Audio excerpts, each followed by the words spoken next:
whenever possible. This meeting is being recorded. The property in question is a corner property, which always gives us a challenge in regard to how to get a shed behind the sight line for both streets, and it's almost never possible. The way we handle that with the rack is that we interpret the guideline to mean that the visual impact of the shed should be minimized as much from the street, should be minimized as much as possible. In discussing this with the proposed location, it is located behind a garden, a vegetable garden. And it was suggested that the vegetable garden would shade it from the street. However, as we looked into the guidelines for gardens, vegetable gardens are all cleared at the end of the growing season, and all fences around the garden are removed. So the possible of the shed from the street would be only from the time that the garden had grown to a substantial height during the growing season until about this time of year. So we didn't feel that the proposed location was a good fit for that particular requirement. And to just go up the list, then more than one shed, no, I'll go to the top of the list. The freestanding sheds must not be located on a common property line with adjacent residences. The house that's located at 9282, I believe, the next door on Soaring Hill Road, is actually fairly close to that proposed location and the garden. So that was a concern for us, and was another reason why we asked for alternative locations. And then third, more than one shed per property is discouraged. We weren't sure that a 10 by 10 shed wasn't an appropriate adequate size for a property in Oakland Mills.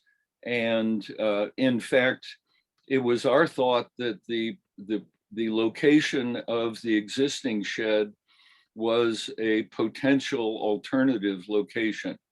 But we weren't able to address to come up with a viable alternative location, and that was the reason that we chose to not recommend that it not be approved. Okay, so Ms. Canales, do you have comments that you'd like to make? Yes, I will go in order of the letter. So the shed in the recommended area where it's suggested for the shed to go, it would be closer to my neighbor on Upwood Lane versus my neighbor on the side. Second, if the shed were to be placed in the recommended area, I would have no backyard.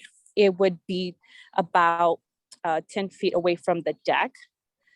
So therefore, I have children, and I wouldn't feel comfortable because they play. I have boys, and I would be concerned about them, playing around and, getting hurt, because the shed would be in the middle of the backyard, just because I don't have a big backyard.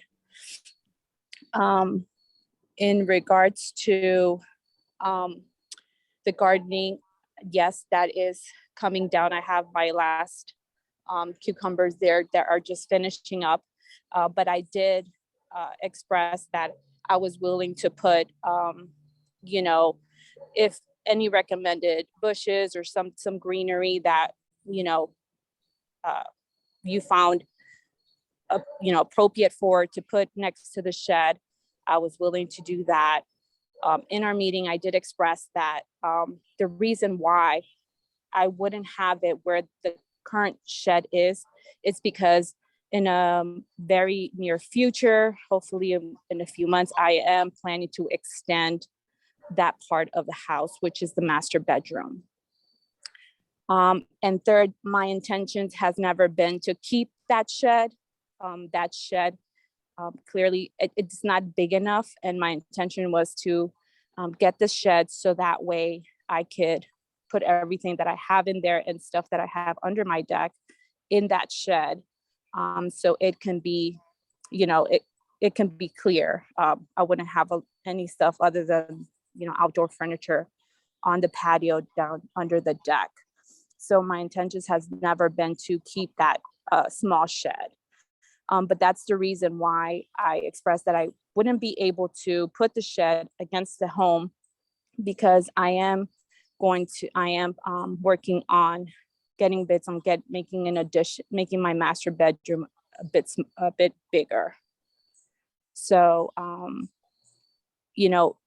I had somebody come out, do the measurements based on, how many feet it has to be inside the property from my neighbor's property. My neighbor just purchased his home. He was able to share his site plans with me. And if I put the shed where is recommended, it would be in the middle of my backyard. The area that I'm asking for the board to consider, it would be on the side. And although it does, you can see it, you can partially see it from the Soaring Hill Road. There is a big tree that's, I believe it's it's the county's tree, because it's right almost on the edge of the curb. And it's not going to cover all the view, but it does cover a significant amount. And so the location where I'm recommending is almost behind my side neighbor's shed as well. So I wouldn't be blocking any views from him or, interfering with that. And I know that probably this it was told to me that it didn't matter, but especially where the house is located, none of my neighbors on Upwood Lane has fence. Because there's a greenery area behind all the homes that gives you that open concept. So that's been one of the reasons why I have even put a fence. Having kids, it's because I did not want to, I like that openness. And that's one of the things that actually attracted me to this specific house. So I would really I'm asking for you guys to take into consideration, that putting that shed adjacent to the house will be in the middle of the lawn, and it would disrupt that openness field of the community, of the neighborhood that we have. And I have gone around trying to see if people have sheds, and I don't see many having sheds, at least not that I can see in the corners, except for my neighbor. So I would hate to be that neighbor that has that shed in the middle of, but I am asking for you to consider that, mainly because I'm concerned about my kids playing and getting hurt with the shed being in the middle of the yard. Okay, thank you. And now, do the members of the Architecture Committee have questions for Ms. Canales? We have about 5 minutes for that. Raise your hand if you do.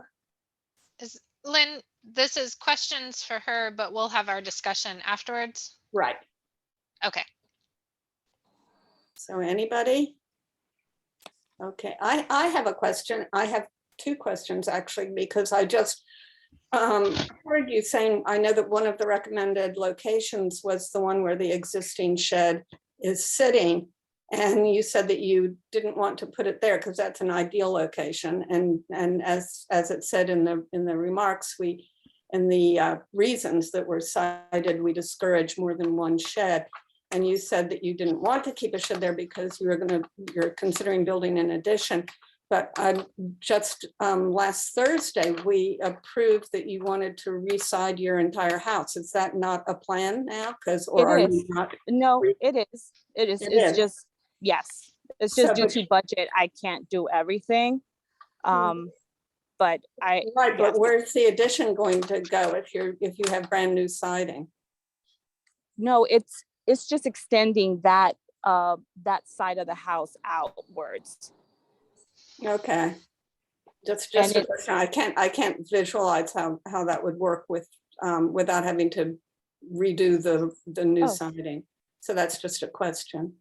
Okay, no, I will, obviously I am incorporating that expense that the siding would have, I would have to put more siding in or replace the siding for that extension. And the only reason I'm doing the siding now is because when we had those really bad storms, the siding did get damaged. So that's why, to me, it's urgent to fix it, because the company just kind of put I don't know what it's called, like a vinyl thing, to prevent the water going. Okay, Yeah. you've answered my question. I just was trying to figure out how that would work.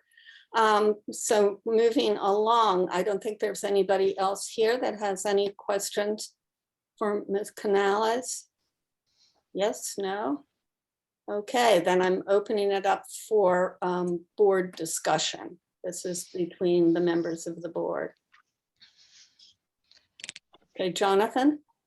So I think there was a comment about how it's kind of hard to find corner lots with sheds in Oakland Mills, and corner lots are difficult because you can see them from a couple of streets. There happens to be one by me, and it never came before the board because actually the homeowner put the shed in without approval, and it became a violation case. And the architecture chair at the time and the RAC recommended that the shed be relocated, and that resolved it before there was an appeal. However, that shed as originally placed was not only visible from my street, because my street faces that corner lot's backyard, but also from the street where that house is addressed. So, and similar situation, they had a deck off the back. It's a relatively small backyard because the corner lots seem to favor the side more than the back, the way we were constructed. And there is some precedent, and Ms. Canales may not like the precedent, but the solution was to pull that shed in closer to the back of the house and out of the sight line of the road where that house is addressed. Now, we can still see the shed from my road because it's just impossible not to, the way the houses are configured. But instead of it sitting out on the property boundary in view of both roads, it's at least tucked in so that it meets the standard for the road that the house is located on. Yeah, that's kind of the standard that we've used, is that the address of the house, it should be behind that sight line, and mitigate it. You can't make it so that it can't be seen from anywhere, but you can make that. So Rebecca, did you have something? Yeah, I have a few things, but on that, I went to the property today. First of all, the house next to her, 9282, also has a shed in the backyard right next to where she wants to put a shed, and their house is tilted, so technically it's not that far out behind the sight line, but it's still beyond the sight line of the house.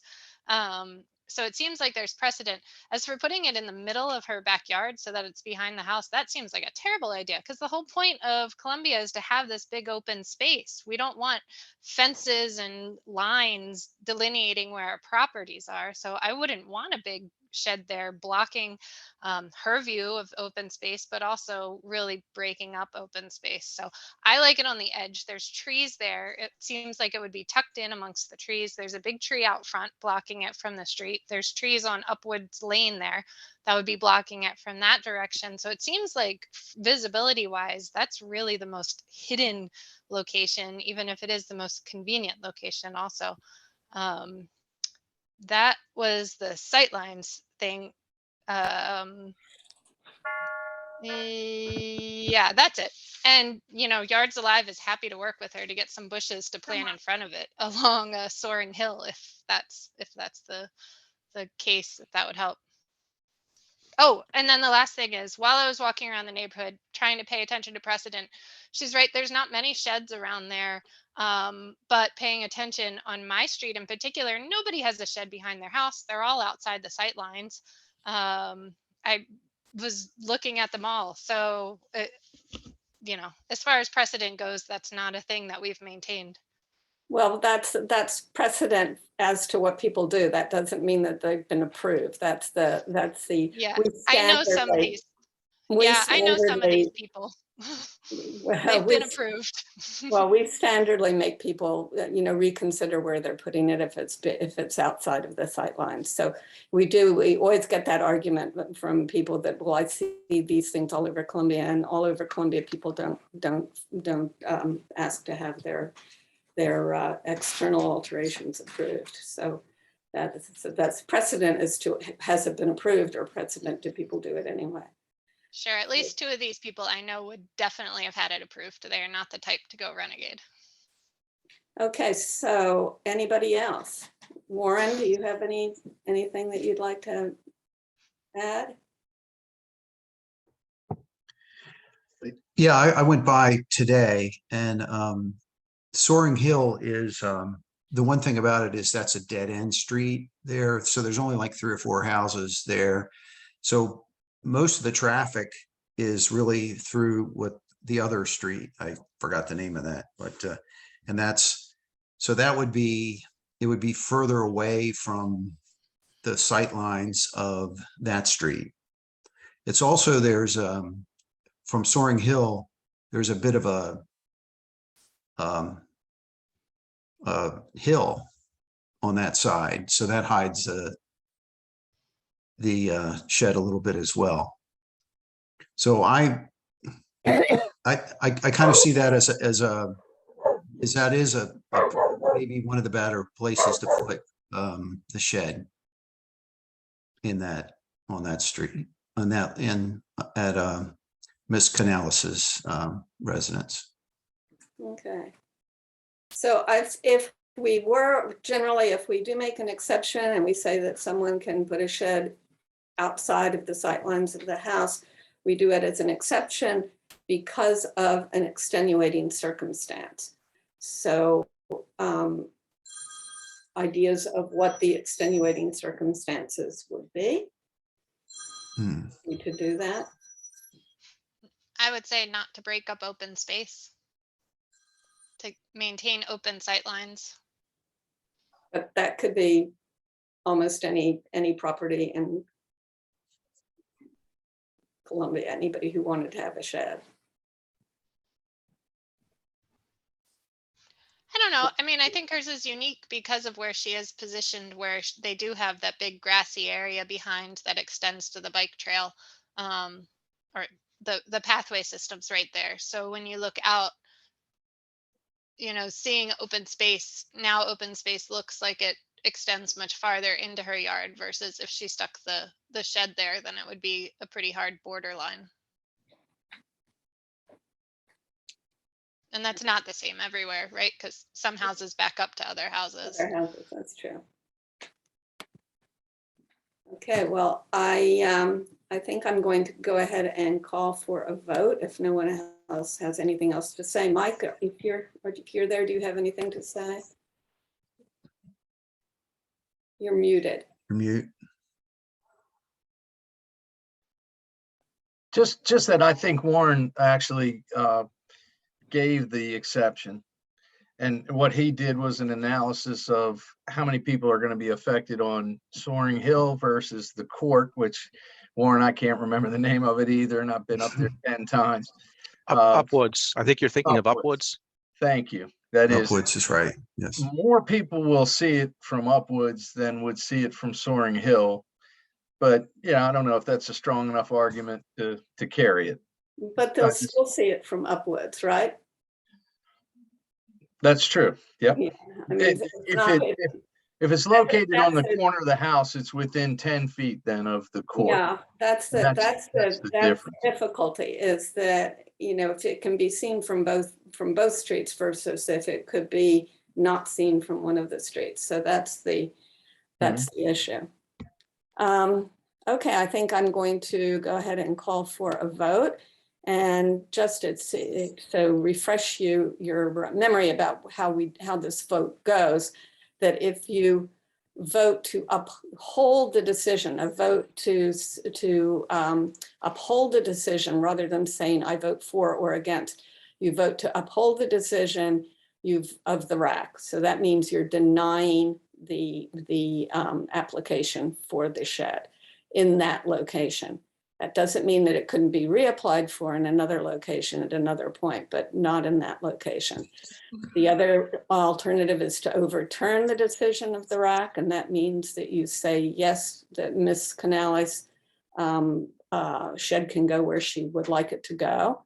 And the third one is that you can vote to overturn the decision, but with other provisions for approval. So that would be, I don't know, I can think of some things that have been suggested that would kind of mitigate, if it were where Ms. Canales wants it to be, that would mitigate its visibility. And the final one is that you can vote to table the application. So Jonathan, I'm going to ask you, how do we do this in a Zoom meeting where we're voting? Do we just do a show of hands? Yeah, just do show of hands. That's how I do all the regular Okay. meetings. Okay, so to votes to uphold the decision of the RAC, which would mean to deny the application as it stands now, to uphold the decision of the RAC. Okay, that's going to be me, the only one doing that. And I think that's what I'm looking at. And to reverse the decision of the RAC. So Oh, wait, I'm sorry. Are you made a motion to uphold, correct? a motion to uphold. Okay, Uphold the so decision you of the need RAC. to call for a second so we can see if that. Oh, isn't it just a straight vote? I think it's just a straight vote. Do we need a second on architecture motion, Sandy? I thought we did. Sandy, you're muted. Like any other motion, yes. Oh, okay. Do I have a second? To uphold Okay, the decision? To hold it. That's a second. Did you mean to second, Warren? No. No, okay. A second isn't a vote for, it's just allowing it to. Yeah, sure. I'll move forward. So I'll do a second. yeah. Okay, so I'm asking for a vote now. Any more discussion? But we've already discussed. Or I think we've already discussed. Any other discussion about upholding the decision? Or, okay, a vote for upholding, only May 1. Okay, second is do we have a motion? Jonathan also voted for it. Oh, he voted for it too. Okay, two to uphold. Second one is to overturn the decision. Wait, Lynn, you need to call for a no and an abstain, because if it's two yays and two nos under Robert's rule, that motion fails. But if it's two yays and someone abstains, then the motion would carry. Yeah. Well, I was going to go to overturn the decision of the RAC. So that's the no vote. Well, first we need to finish this motion. Yeah. No, You have to call motion. yays, nays, and abstains on each one of these? on each one, yeah. Okay, to uphold the decision of the RAC, the vote in favor of upholding the decision of the RAC, that's me. Votes against upholding the decision of the RAC. And that's Warren and Rebecca. And abstentions? No Okay, so abstention. that's 2-2. So the motion to uphold fails.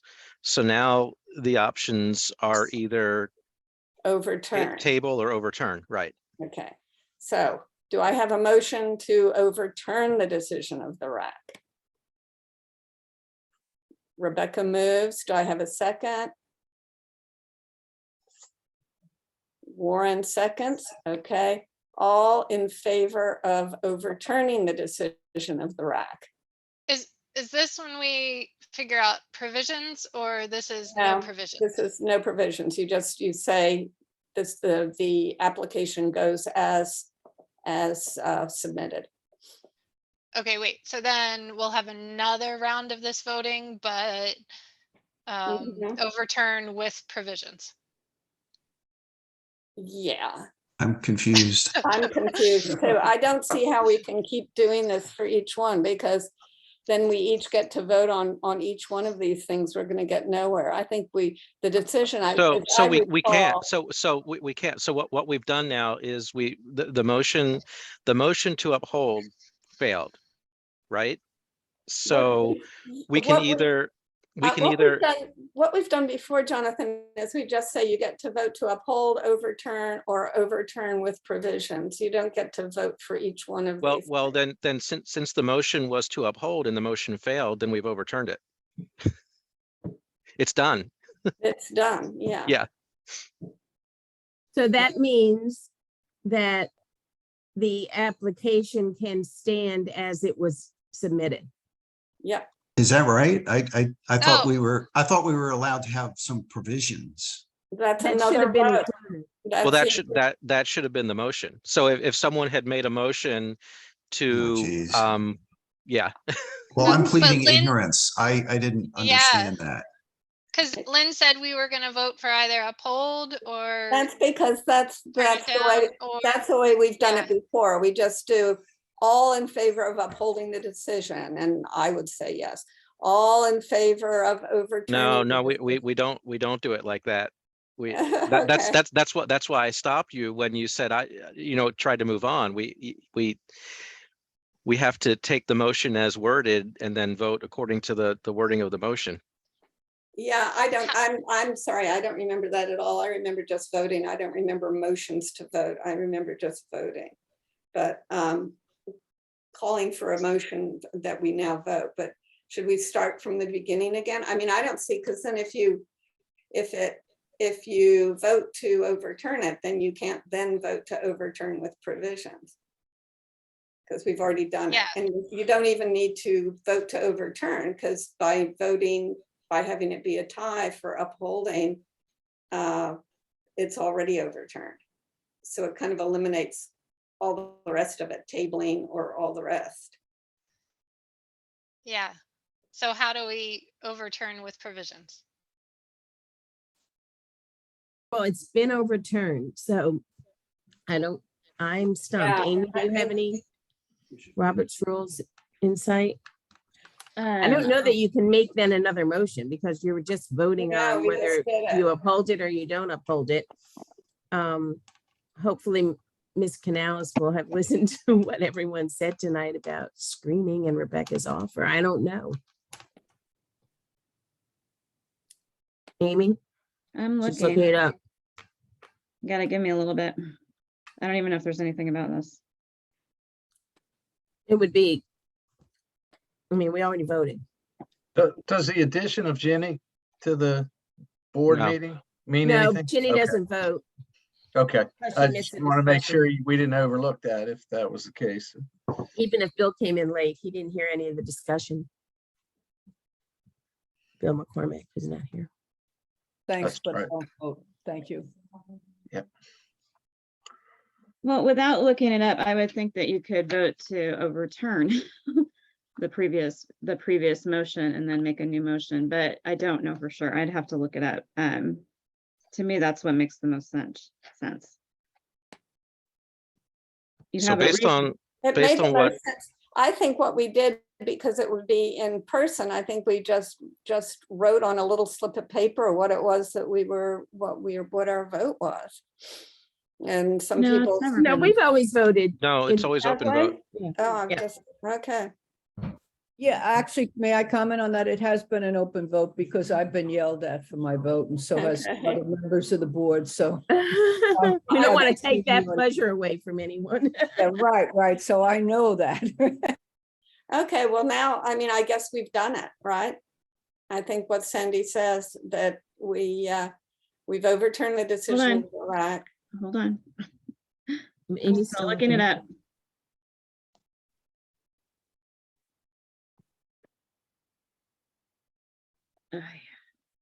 Usually somebody is some Robert's rule which says who can actually make a motion. And that's really important to understand because not anyone can make a motion to change that vote. I'd have to find my Robert's rules. But I think it's the person in the deciding position. Well, before it was voted on, someone could have amended the motion. Oh, they could have done that, but I mean, now that you've finished it, the Roberts rules, if you look at it, says how you can reconsider, and it has to be a specific side that can move to reconsider, not just anybody. I would have to find that section again. Amy's looking it up. I think it's the person that won. No one won. Well, when you have a tie, the motion failed. The motion correct? fails, Yeah, the right? motion failed. So So I'm Rebecca, not seeing it in this Yeah, the section. winner are the people that voted. So to- it's very often all about how you word the motion, Yeah. or if someone doesn't agree with how the motion is worded, that's when before you vote, someone can propose an amendment to the motion. Yeah, but that's different, right? Sandy, I'm going to repeat my request that OMCA buy a copy of Robert's rules for every new board member every board year. Yeah, I have Or a copy here. previous someplace. board members in this case. No, I have a copy here someplace, but it'd take a while to find it and look it up, but there is an issue there, because I know we had it with the CA board. Mhm. I don't want to be quoted as reading Robert's rules, but it's important. thing. So there's one other thing I'm seeing, Amy. I don't know if you can find it because I'm like looking at a quickie guide, but it says if you think the assembly should give further consideration to a matter already voted upon, move that it be reconsidered. So someone could make a motion that we that we reconsider our action relative to, the issue that we voted upon. But then you need a majority to support that motion, and then you can start reconsidering. Back But if we want to do that, I think we have to table this for another appeal meeting because we are out of time. into our 8 minutes into our board meeting now. But you But- already But- voted. How can you Okay. table it? Yeah. But you Okay, can, can I read this, please? Well, Whenever I'm a saying, member- Hey, let Amy read something. Let me read this. It's division of the assembly. Whenever a member doubts the result of a voice vote or a vote by show of hands, either because the result appears close or because he doubts that a representative number of members present have voted, he can call for a division of the assembly, thereby requiring a vote to be taken again by rising. It's a different way of voting. So there are ways to get around it. but what I'm hearing is that's because there's doubt about whether someone voted. We all know we voted. yeah, correct. There was no doubt that all four of us voted. Yeah, right. So what I was about to say was if there would be a motion to reconsider and it gets a majority, then the next motion I would make is that we table our reconsideration and then we can continue this at another time.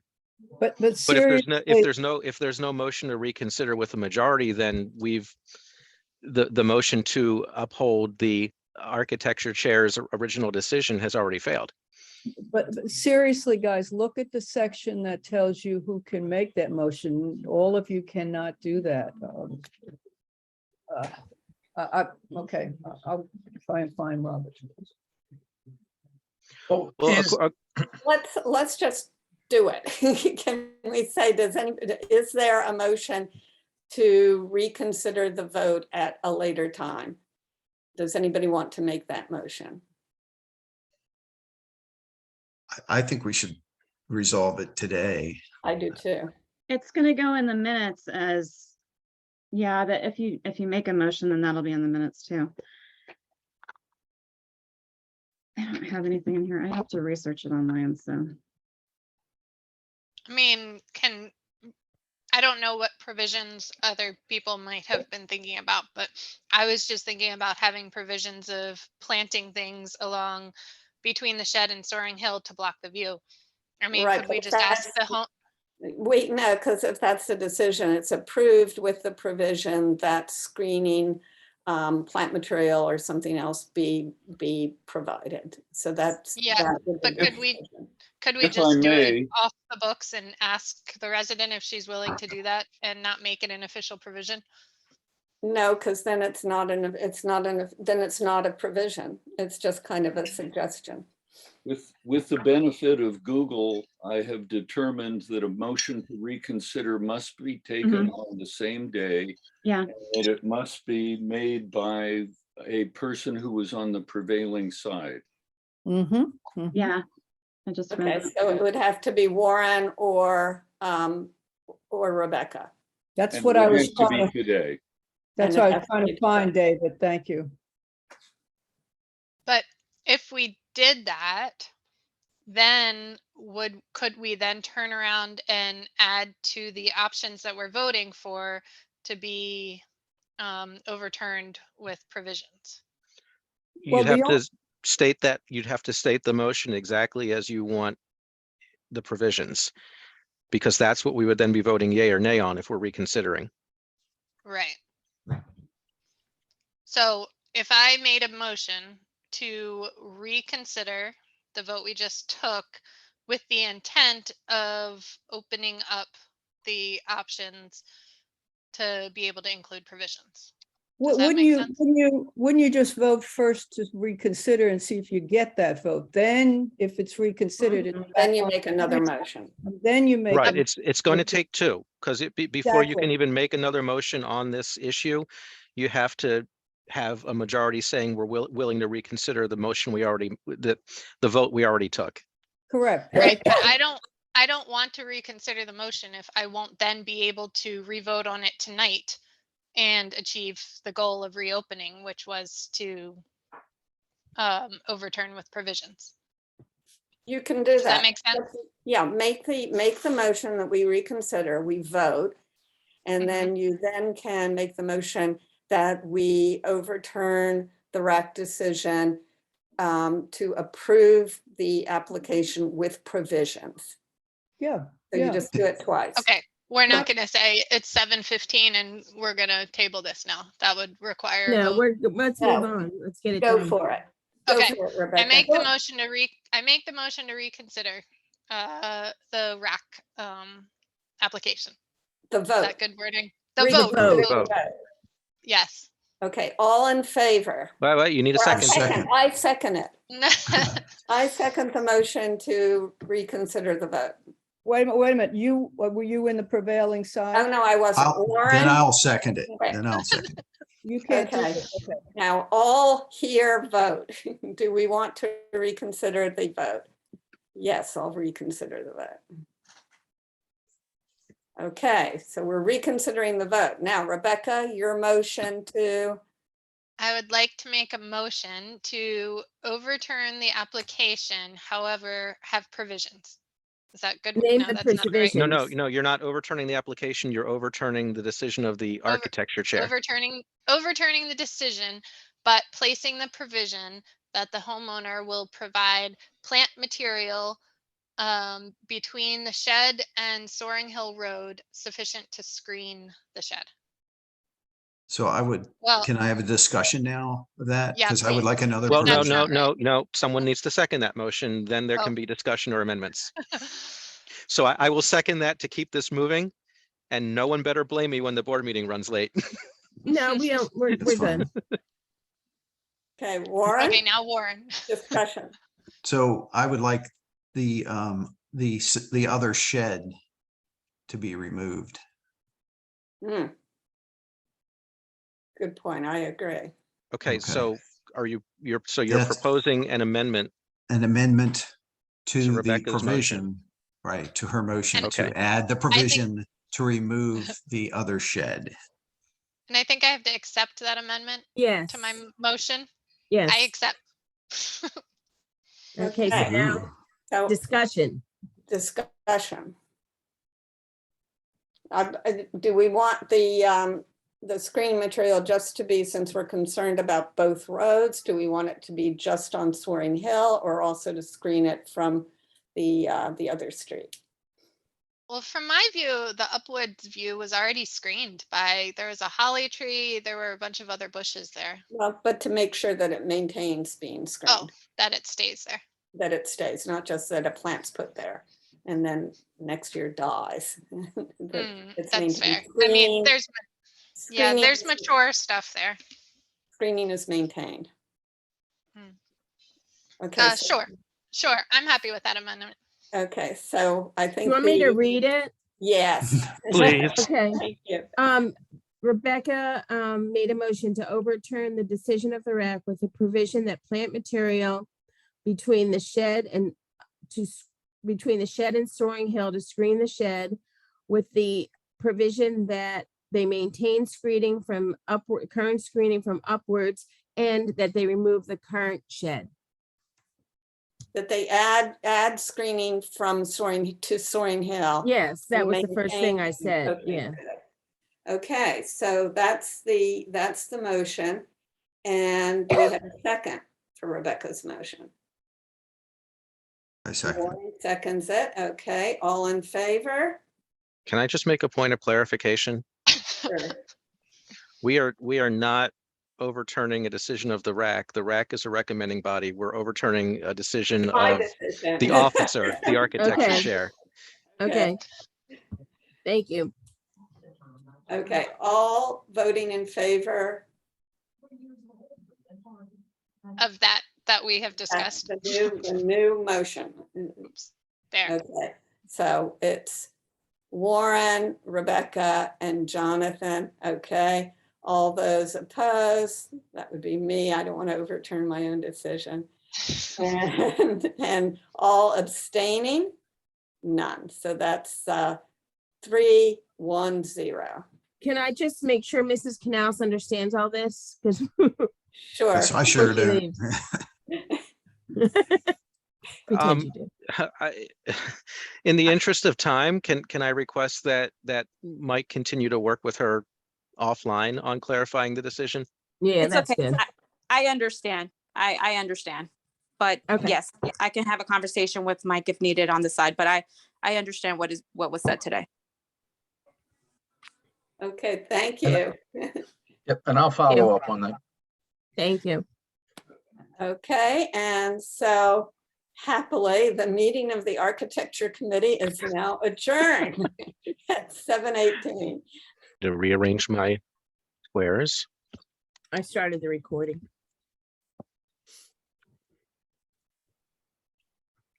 All right, well, it is 7:24.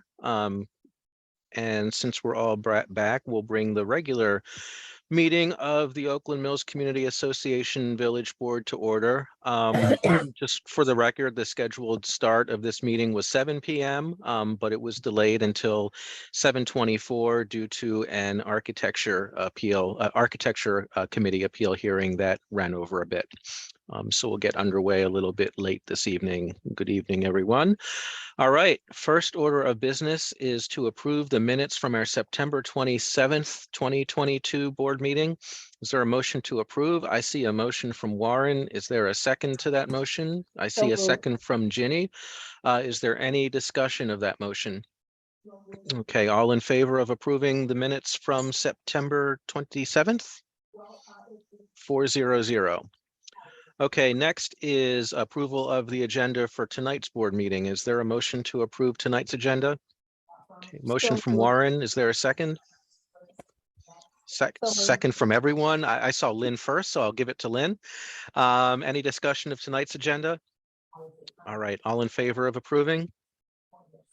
1, 2, 3, 4, 0, 0. All right, we are underway. First on the agenda, as always, is resident remarks. If we have any residents in attendance who would like to make remarks to the board, you have up to 3 minutes to do so, and please use the Zoom hand raise feature or turn on your video and raise your hand now if you would like to make remarks.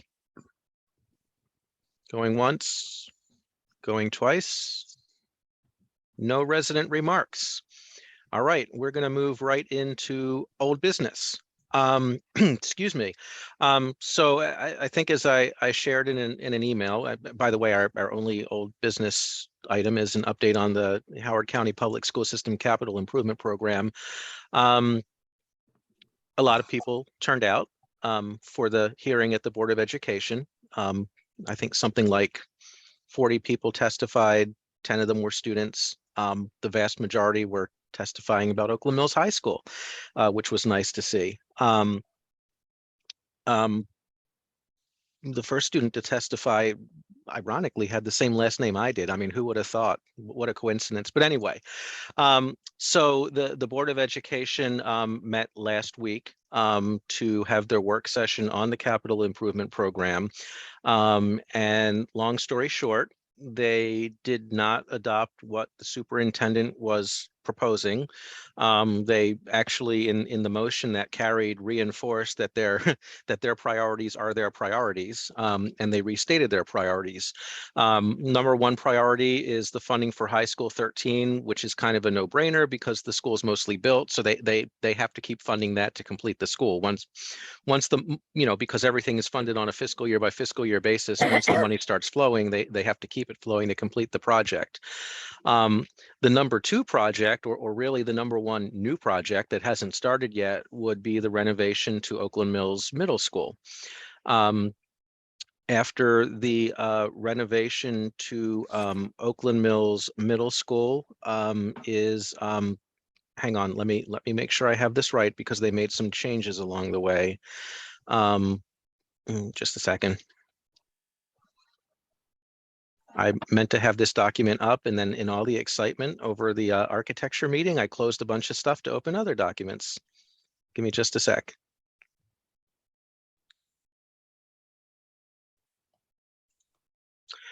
Oh, okay. All right. So after Oakland Mills Middle School would come the Dunlogan Middle School renovation and addition. And then after Dunlogan Middle School, as the number 4 priority or the number 3 new priority would be Oakland Mills High School renovation and addition, followed by Turf Valley Elementary School and Centennial High School. At the time the board adopted this list of priorities, they instructed the staff to basically assign the dates and the dollars, because the board at first tried to assign dates, and then the staff kind of cautioned them about how the board could assign dates, which would hold the school system to dates that the board maybe didn't have the expertise to assign, right? Because they don't know how long these projects take. If you're putting an addition on, or you're doing a renovation or doing other things, depending on the building you're working on, it can take different amounts of time. So the board understood that and just gave them the list of priorities. So from what I've seen, this would, now that the staff has assigned the anticipated dates, this would mean that the renovation and addition on Oakland Mills Middle School would begin in fiscal year 24 and would be ready for occupancy in September of 2027, the beginning of the 2027 school year. Dunlogan Middle School would be a simultaneous renovation in addition to Oakland Mills Middle, so same timeline. Oakland Mills High School would once again start in fiscal year 26, which is where it was as of last year, this time, until the superintendent proposed moving it. The interesting thing is it would be ready for occupancy, it looks to me, in 2029, which is actually a year earlier than what they said before. They said 2030 before, and the funding actually extends beyond that. So I'm not I'm not quite exactly sure what the definition of occupancy is. Usually it means it's pretty much done and they can fully, use the facility. So I'm assuming some funding extending beyond the occupancy date is, other stuff that's going to continue being worked on in the building that doesn't necessarily impact the availability of classroom and programming space. But basically, the key to us is starting at the same time. They also formally adopted not just a renovation to Oakland Mills High School, but also an addition to Oakland Mills High School. So the school will be getting larger. So instead of becoming really the smallest school in the county at 1,400 seats, it'll probably be on par with the other more recently renovated or expanded high schools. Similar situation at Centennial High School. So Oakland Mills and Centennial are kind of built to the same template, so they'll end up being probably similar in size when it's all said and done. And just for the record, Centennial would be scheduled to start in September of 2032. So, one of the things the board reinforced is basically where there's a will, there's a way. If we all work together and secure the funding, we've done projects simultaneously before, we've done it again. And actually the example they used was right here in Oakland Mills. They did Talbot Springs, they did a new high school, and they did Hammond at the same time. So they were really questioning why, they're not going for more and trying to take care of more of these facilities sooner rather than later, especially given the age and condition of some of these facilities. So the next step in this process comes Monday, October 17th. There's actually the way it works in the county council is there's actually a council bill. And basically that council bill is for the council's acceptance of the school system's capital budget and capital improvement plan. So that it can then go on to the state interagency commission for consideration of state matching funding. So I would recommend that we also go on record with the council and tell them we support what the Board of Education has done. We continue to support the plan just as we did last year, because the plan is once again something that I think we want to support. The only catch is if we want to deliver this testimony live, I need someone to deliver it for me, because Monday night is also the Oakland Mills High School Chamber Orchestra concert, and my daughter is in it, along with some of the other students who maybe would have been testifying, or of course we can also send in written testimony if we choose to send in anything at all. But I'd like to make sure we have a decision on that tonight, because if we are going to send someone to testify live, there's a link that they have to sign up with the county, and now with the county council, you also have to sign an affidavit that affirms that you are authorized to speak on behalf of the association. If we want to do the written testimony, I'll be happy to write that. I'll be happy to write the spoken testimony too, if someone else is comfortable, reading the words that I write. But we need to make a determination on if we're going on the record with the county, and if so, how we're going on the record with the county.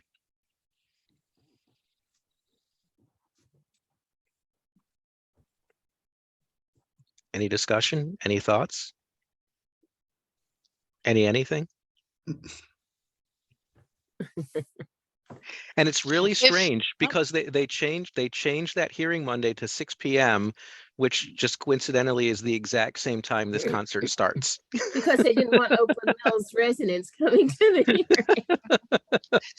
hearing. 40 residents showing up. Jonathan, I can't do the hearing, but I'm happy to support if we want to get somebody else to.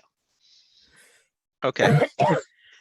And my thought is, regardless of how we do it, it's very short and sweet, right? We repeat, basically we repeat what we were saying last year at this time. We appreciate that the board has heard the voices, that the board is prioritizing these schools that are in great need, and we encourage the council to adopt the budget and the capital improvement plan as submitted.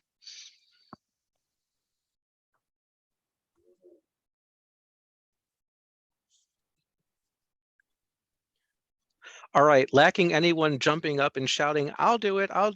I propose that I write something. And after you see it, if someone feels strongly that they want to stand up and read it, let us know.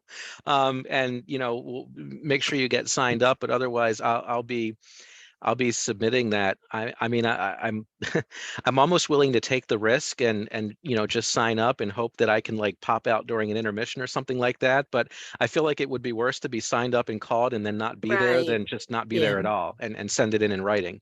I agree with that. I have a conflict or I would read it, but sorry. Or No, that's- Jonathan, you can pull off the pool party from last year where in the middle of the concert, you just get the entire audience to support you. Hey, that's an idea. I wonder if I could get Miss Castrione to stop the concert. Yeah, I mean, it's important, right? It's for the Yeah. school. Yeah. It would be very dramatic. I mean, it would It be would. the attention getting anyway. And Wow, you'll that be in the would be. auditorium, which is in need of Yeah. But there's terrible reception in there. You cannot It get a is. signal. It's terrible. I tried to do the Fine Arts Boosters meeting from inside that school yesterday on their Wi-Fi, and it was a disaster.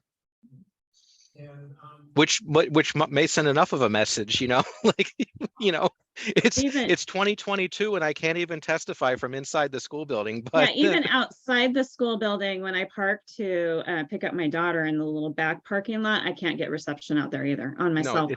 it's Yeah. terrible. Yeah, it's terrible in the building, around the building, even out at the football field. I usually just give up when I'm there. I don't know. From a teacher-student point of view, I think that's kind of good. Yeah, maybe it's I had a intentional. bunch of teenagers in my class. Yeah. All right. Well, I'll write up something short and sweet. And I think Sandy will also just put out another community email, encouraging people to write in, if not speak to the council, in support of what the Board of Education has adopted and is putting in front of them. I'm actually hoping that this is, pretty much a formality, but you never know.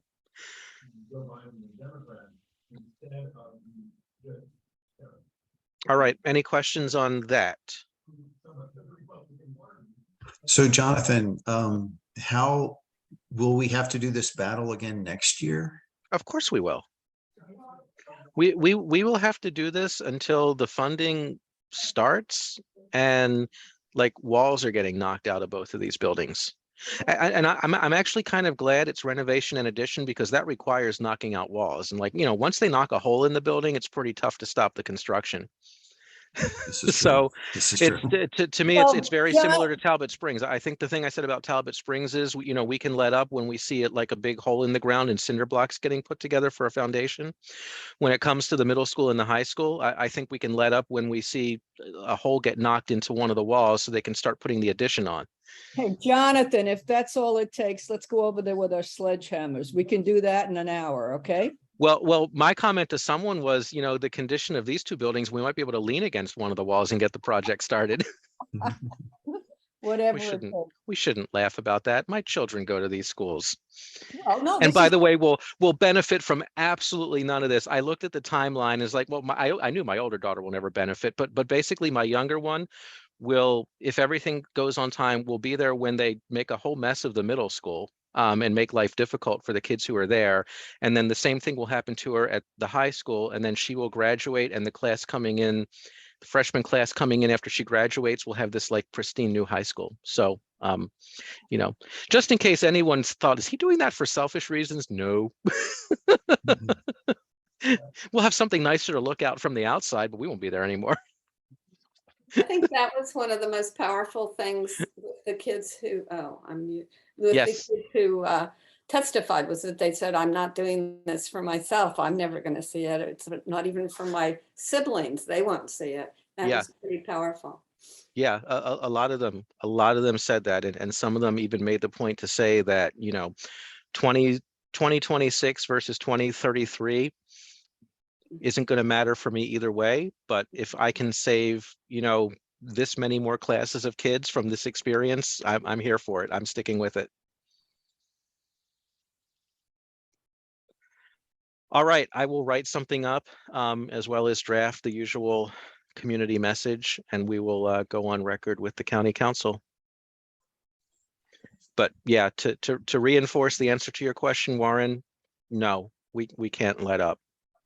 And this is the process, and I'm hoping this board did send a strong enough message, but the bottom line is the superintendent is expected to put together a proposal every year. And the board is expected to consider that proposal every year and ultimately vote their priorities. And what we really need the superintendent to understand and the board to continue following, even as members are going to change, because there are going to be 2 new members next year. The 2 at-large seats, but both of those folks are leaving the Board of Education. So there are 4 people running, 2 of them are going to be on. We know there are going to be 2 new members. Hopefully, what everyone can continue to understand and agree to is that when you're doing something like a capital plan, you can't reprioritize every year or things don't get done. And that's the exact point that I think Jolene Mosley and Christina Delmont Small were making as they jointly brought this motion forward. When we keep changing things year after year, that's how schools like Oakland Mills and yes, Centennial. I mean, Centennial is only a few years newer than Oakland Mills and also hasn't been renovated. That's how schools like those get left off, because they're on and then they're off and then they're on and then they're off. And every time they get put on again, they get put out, a few years. So it's not imminent, and then they fall off. And then when they're put on, it's another few years. Well, before you know it, it's 23 years, right? Oakland Mills was supposed to have that HVAC done in 2009. It's 2022, and we just got it back on in 2021. So that's all jokes aside about holes in walls and cinder blocks in grounds. That's why you can't let up, because unfortunately when communities accept that they're in the plan and think things are going well, and actually someone testifying for Centennial made this point very well. When they moved to the neighborhood, when their kids were infants, their kids are now going to be finished at Centennial. They heard a new school was coming. It was in the plan. That new Centennial High School never got built because it fell out of the plan. And that's just what's been happening year after year to some of these buildings.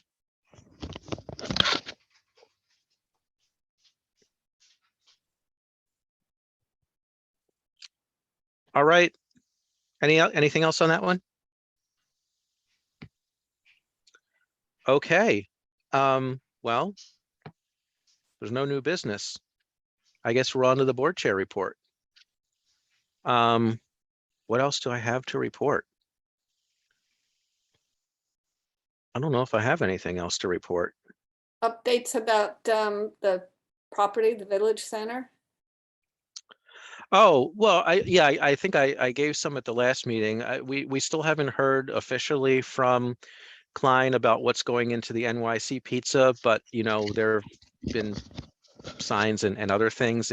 I think I might send an email back to them saying, hey, obviously something is imminent. We always like to greet the owner. We try to have our county officials out for a little grand opening, social media type ceremony. If you can connect us, that would be appreciated. I think I mentioned this at the last meeting, but if you've been in and around the village center lately, you'll notice that Klein has started to clean things up a bit. Second Chance looks a lot better. Still not clear what they're going to do with that building, but at least it looks a lot better on the outside. The torn screens are gone, the awnings are gone, the signs are gone, the paint is white again, and they're taking care of other parts of the building. I suspect, although they haven't told us, I suspect that the outcome of their inspections of that building is going to be, it's not salvageable, tear it down. And one of the things I noticed is if you go to the Klein Enterprises website and you go to their page for the Oakland Mills Village Center, it says fully leased. So that right now they're not considering that Second Chance building a vacancy. It's not available to lease. And I know from talking to them, they had no intention of making that available unless they found out that building was salvageable. And it's been how long, Sandy, since we talked to him? Was that back in August, early August? Yeah, I think it was like right after I got back from vacation. Maybe it was still hot out. I think it was early August. So I think it remains to be seen what they're ultimately going to do with that that building. But one of the things he did say was they don't plan on coming in with a plan like Cedar where they would tear it down and not know what they're going to do with it next and instead plant a rock garden for the foreseeable future. So he said they would come in with a real plan, not a let's get this part of the property off our books and deal with it later plan, which is what Cedar was bringing to us. I quite frankly don't know and don't understand what's going on with Little Caesars. They've been moving since June, but they haven't. I don't know. I don't know if they've somehow extended their lease. I quite honestly don't understand what's going on because they keep saying they're moving and they're still here, but their sign is down. Not the sign on the building, but the sign in front. You know, those little pedestal signs like Pizza Man, Little Caesars, and Sam's Mart has that's been gone for a while, but the business is still operating. So I'm confused about what's happening there. Actually, John, I was on a meeting last night and I said to somebody, we were talking about the village center. I said, well, Little Caesars went to Long Reach and one of the people in Long Reach said, that's terrible, you know. And I said, you just can't get pizza there anymore. And they said, we just got it. We just got pizza. So Yeah. that shocked me. I thought it was closed. Every No. day I look and the open signs illuminated and people are going in and Yeah. out. And I'm waiting for some day it's not going to be illuminated. I have no idea. I like it there, so I hope that something happens and they stay. It brings traffic. Yeah, I don't. It does. It activates that corner. Oh, and by the way, Pizza Man is now serving Indian food. If you pick up a menu, he has an Indian menu. He's been talking about doing that since he opened. So he's gone and done it. I haven't tried it yet, but I intend to. Mainly, I haven't tried it because every time my kids send me there, it's for pizza. So I need to go there for something other than pizza so I can try the Indian food. And I believe that is everything I had, unless there was something outstanding or there were any questions for me on anything I was supposed to follow up on and perhaps didn't. Oh, there was one follow-up item, and between you know, Bill being out of commission for a little bit, and then the surprise with the change in the school priorities and everything, Bill and I acknowledge that we still owe you another draft of that private driveway letter that we discussed, I think 2 meetings ago. We haven't found the time between our 2 schedules to get together and revise that. So we haven't forgotten. In fact, I emailed him about it, I think Friday, and said, hey, if you're feeling up to it again, you know, things are better with the school situation now, maybe we can get together. So we are planning to do that. John, Sandy, yeah. are we gonna have any follow-up letter about Stevens Forest Road and the roundabout, like all of that stuff that we've written about repeatedly and repeatedly? Oh, that was another thing. So there was a crash on Stevens Forest Road last Wednesday or Thursday. One car rear-ended another car. Some people claim there was speeding involved. I don't know because I haven't seen a police report, and Officer Paul hasn't told me exactly what happened. But the reason the one car stopped in the middle of the road in front of Stevens Forest Elementary was because kids were crossing the road in front of Stevens Forest Elementary, where you're definitely not supposed to cross the road. So the PTA contacted me and said, heard you worked on this in the past. What can we do? So I ran through with the representative of the PTA what the PTA at the time, which I was part of, I wasn't on the village board yet. The PTA at the time and the village board did jointly, and that was the widening of the sidewalks leading up to the school, the installation of the raised curbs in front of the school, the installation of the no parking signs just north of the school on northbound Stevens Forest Road, all in an effort to keep walkers on the sidewalk and keep drivers in the carpool lane. Unfortunately, we have a lot of people who don't want to wait in. Oh, and we also had the crosswalk installed across from the pool. Why isn't the crosswalk directly across from the school? Because it's unsafe to put a crosswalk directly in front of the school because of sight lines because of the number of entrances and exits. You have both an entrance and exit to the school on the south side of the school's property. On the north side, you have a two-way exit from the bus loop, left turn lane, right turn lane. And just north of that, on the opposite side of the road, you have you have Camelback Lane. And you have a turn lane going into Camelback Lane, as well as cars turning off of Camelback Lane in both directions. So when the county evaluated Stevens Forest Road for the best location of a crosswalk for the school, they said putting one directly in front of the school where most people are inclined to walk because it's directly in front of the school is actually the worst place to put a crosswalk, because the school is probably on the worst stretch of Stevens Forest Road if you think about how kind of narrow it gets there and all the driveways on the one side, and it's just a mess there. So I agreed to meet a representative of the PTA on site so we could take another look at the road. I also invited the police to join us. They were not able to join us. And actually, I did not meet the member of the PTA Friday because we both got tied up in other things. So we're looking to reschedule it. So Warren, it could be this Friday. We'll see. I'll let you know. I also invited Warren, but he was out of town. So, bottom line is I did have some back and forth with Officer Paul. And I said, look, I said, if speeding is an issue there, we have to take care of that, right? We need to take care of unsafe driving. I don't know if that was the issue. I said, but the other issue we have is we have people associated with the school doing things they really shouldn't be doing.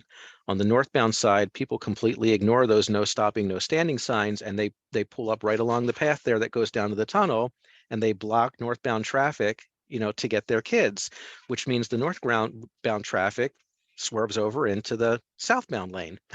It also swerves over into the path of cars turning off of Camelback Lane, because that becomes a blind corner, because on the other side of the road where there is legal parking, people park there and they dart across the road, or they have their kids dart across the road, or they even park where it's not legal to park, because you can't park, I think, within 30 feet of or is it 15 feet of a corner or a crosswalk or on a corner, but people park around, on the corner of Camelback. They park in front of the fire hydrant on Camelback.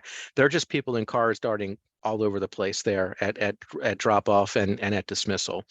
So, I laid all this out for the police. I laid out what's been done in the past. Officer Paul pulled in someone from traffic and said what he'd like to do is he'd like to come out sometimes and, where appropriate, issue citations, but also talk to people about what they're doing, right? Because you may be parking legally on the opposite side of the road, but is that really the safest choice for your child? Is it worth saving those few minutes in the carpool loop, to put your child at risk darting across Stevens Forest Road? And the PTA obviously sounded receptive to that. The other thing I suggested was that maybe, at one of the school events, an assembly, next year's back to school night, concerts, wherever, maybe they could invite a traffic officer in to talk to people about safety in front of the school, because there's only so much you're going to be able to change Stevens Forest Road. For better or worse, it's the main road into the village. I forget the different classifications for roads, but it's not eligible for speed humps. It's not eligible, I think, for a substantial reduction in speed limit, although it does go down to 25 when school's in session. It has the flashing lights, when school's letting in and out.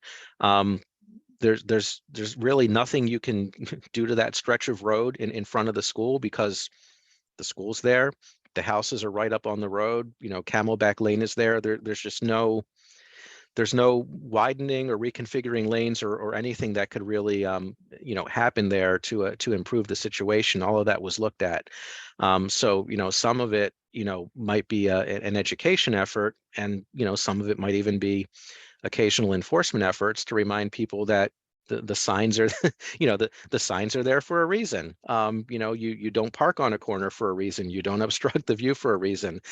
Things like that. So, Warren, hopefully you'll be able to make the visit. We'll take a walk. We'll see if we can come up with other ideas. Maybe ping Chris and see what else can possibly be done with that stretch of the road. But it is a difficult challenge, and unfortunately, I think a lot of it is just a behavioral challenge, more than anything else, whether it's the behavior of the drivers or the behavior of people doing the pickup and drop off along that stretch of the road.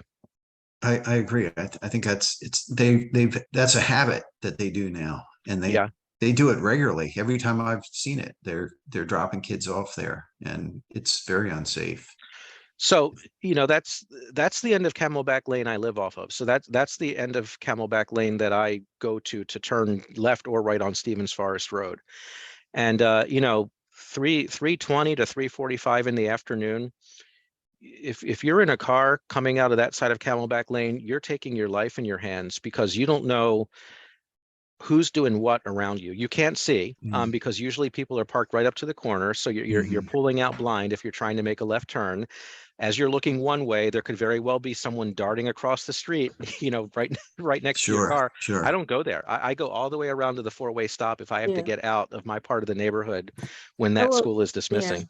Every school is terrible. Today, there was a bad accident in front of Bonnie Branch Middle School. I mean, there's been chatter on next door about Long Reach High School. I don't think there's one school that is a safe area when they're letting out or coming in, and it's Yeah. terrible. So I think a lot of it is education. It's just terrible. Whatever schools you go, people are impatient and they think they can just do what they want. So a big education thing. And citations. I mean, if that's what it takes, sadly. I've got to say, for whatever reason at Oakland Mills High, because I drop my daughter off there, on days I'm working from home because she has all her equipment with her. For whatever reason, that one does okay, because there's just an informal agreement among everyone Right. driving that you're going to alternate your turns into the parking lot, you're going to alternate your turns out, and it works. And I keep thinking, well, why can't, if we could just do that everywhere, we'd be okay. Yeah. It has Yeah. better sight distance too.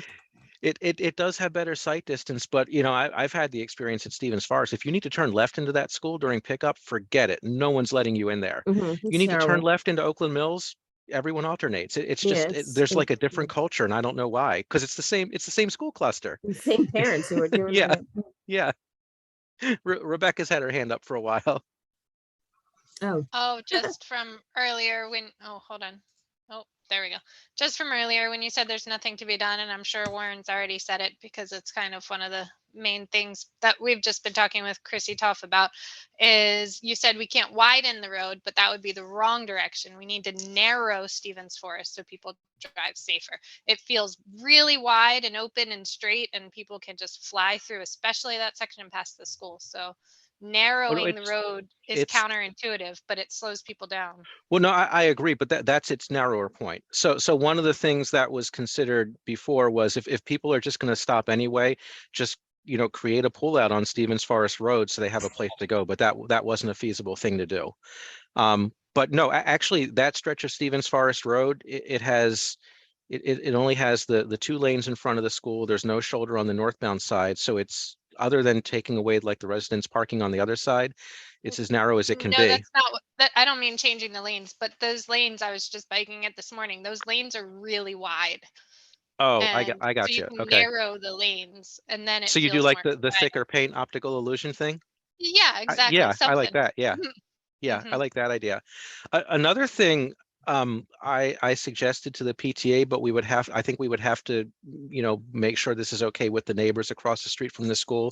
And it's only a handful of houses, but it would help the police with enforcement is, if I don't know whether Howard County even does time no parking zones, but if the other side of Stevens Forest Road could be signed no parking between 8:30 a.m. and 9:30 a.m. and then between 3 p.m. and 4 p.m., then because right now people parking on the other side, they are there legally. They may be jaywalking, but they are parked there legally. Then the police, would have the authority to move them along because they would be in a time no parking zone. I don't know whether Howard County does zones like that, and I don't know, how the neighbors would feel about also not being able to park in front of their houses during those times. Although I have noticed that most of the people who live along there do not leave their cars out on Stevens Forest Road because you're probably going to come out and not have a mirror the next morning if you do. It's like in the cities, alternate street parking or whatever. Yeah. Now, what that does, which runs counter to what Rebecca says, is it does effectively widen the road, because we know people have no qualms about zipping around you on the shoulder if you're going too slow. But it would, like I said, it would give the police the power to enforce, no stopping on that side of the road either when school is letting in or dismissing.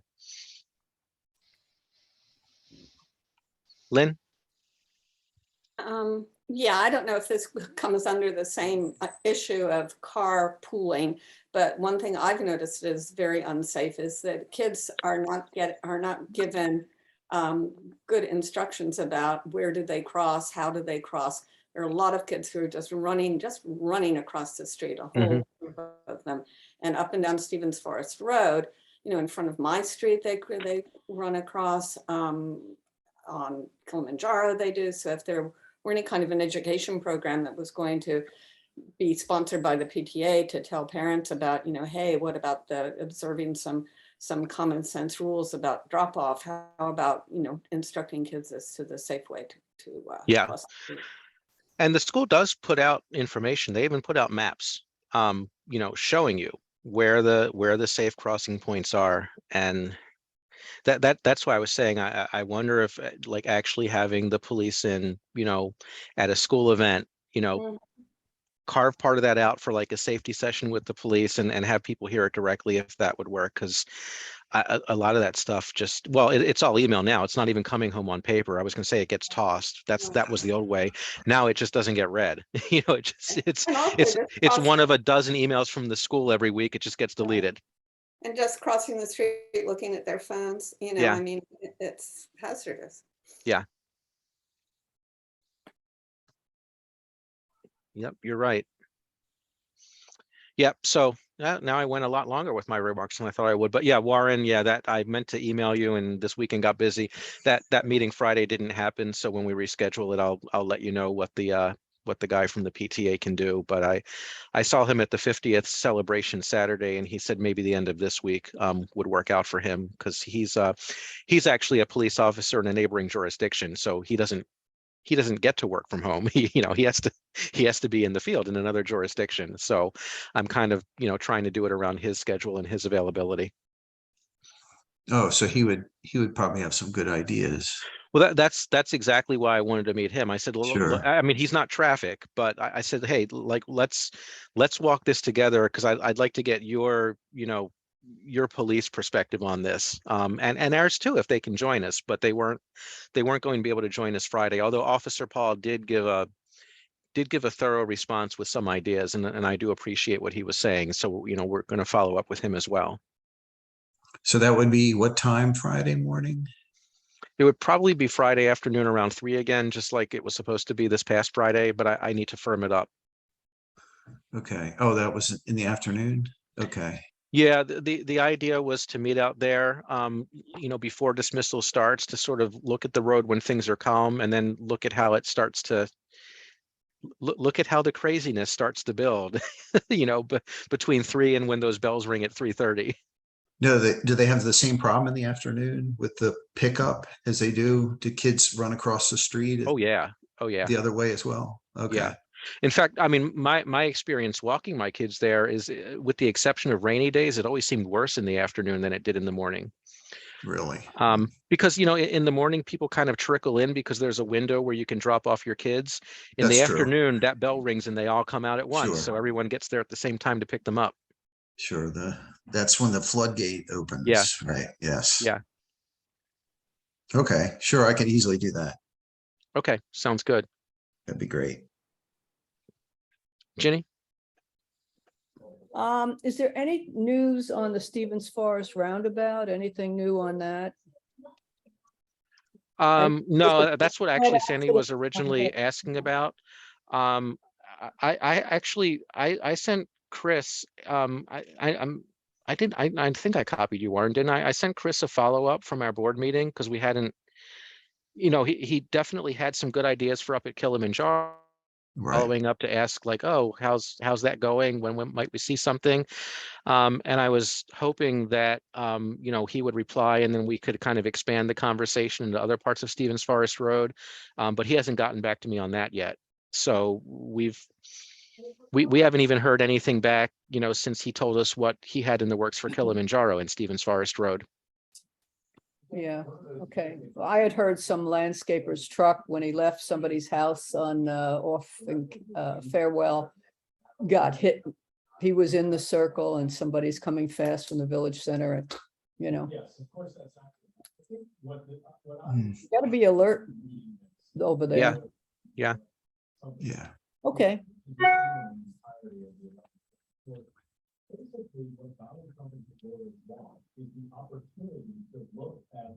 All right. Now I think I'm done. I think I'll hand it over to Ginny now. Are you sure? Are you sure? I'm tired. I'm done. I'm done. I feel the same. You can have my 5 minutes. I just want to respond to Warren in terms of, do we have to keep paying attention to the schools? Yes. Politics is what's involved here. And if your school isn't where it should be, believe me, those people are not going to lie back and say, oh, it's okay for Oakland Mills to get it, I'll just wait. No, every year you're going to have parents and people lobbying school board, the county council, the state, everybody, the delegation, the county executive to, our school really should move up. They made a mistake before, and you could be changing board members' votes, etc. So yeah, it's I agree with Jonathan. It's unfortunately, you've got to be alert the entire time until actually you can walk in the new building or get it far enough advanced where you're definitely going to have it finished. Yeah. So thank you, Jonathan, for all you do on this issue. My pleasure. Oh, I know that. Okay, just a couple of quick things. October 13th agenda, I think Dennis sent the board the village, excuse me, it's on the agenda, the village financial results. When you read that, if you have, Cindy and anybody, any questions that you want me to ask on Thursday night or kind of look at more, please let me know, okay? Now, I would, in the future, it would be nice to have that discussion kind of with the villages there at the same, for input or something, because when you watch it, you don't get to add things, and there could be questions that come up that maybe a village board chair, a village manager could add insight to of why something is so out of line in one village, or why, and there's never that opportunity. Could, are the village managers looking at this, and are they kind of talking to each other, and then some of them go on resident speak out and make some comments? No, we Meaning- used to talk to each other, but right now it's just a strange, it's a lot of new village managers and we don't have that communication. But I think there's enough of them that would be interested. I've read it all. I actually read it with Brigida today, and we went through each line of all the charts and stuff. And I just think that, there's certain things that we're supposed to record everything in the right accounts. And there's some that it seems so different that we're not sure all the villages are putting things in the right categories. So it's hard to tell when you are a board member at the CA level looking at things. Like, it just might be helpful at some point, if there's questions that come up at your meeting, to have a conversation with the villages, and don't assume things just because it's a number on a piece of paper. Okay, I'm just trying to, well, let's see what happens Thursday night, and Yeah. then maybe you and I talk and Yeah, see there's if nothing disputable. It's all hard, cold numbers, but there's questions that I have that, your board might have, that it's good to have a conversation. Okay, all right. So you usually listen to that exciting meeting, don't I you? do. I'm just I know, crazy. popcorn and yeah. Wine. I I didn't was say trying that. to figure out what to say there. That's why I had. Well, I just think that maybe a good conversation, if there's enough questions that come up Thursday night, that Okay. you might say, hey, let's talk to the villages. So, yeah, I'm just trying to think whether there's a time frame on this where we have to vote at the next board meeting, or we could just set aside time on the next board meeting. Yeah, I don't think it's a vote. It's just Just accept- information. Yeah. Okay, well, let's see how it goes, and maybe Yeah. I talk, Friday's a bad day for me, but maybe on Monday, you and Well, I. I'll watch. If I think there's something that wasn't clarified right, I'll let you know. Thank you, okay. The other is the stream restoration.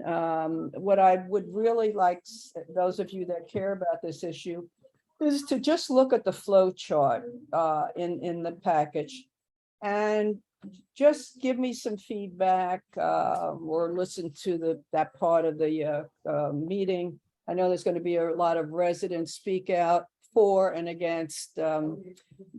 But my concern is with the flow chart, does it adequately allow for boards to have a say, the board and the residents? That is my main concern, because we're being told by our CEO, yes, that'll happen. And now it seems to be very debatable with the flow chart that is going to occur. So that's my main issue. Brian England, we created this open space committee, is the lead on this, but that's another issue.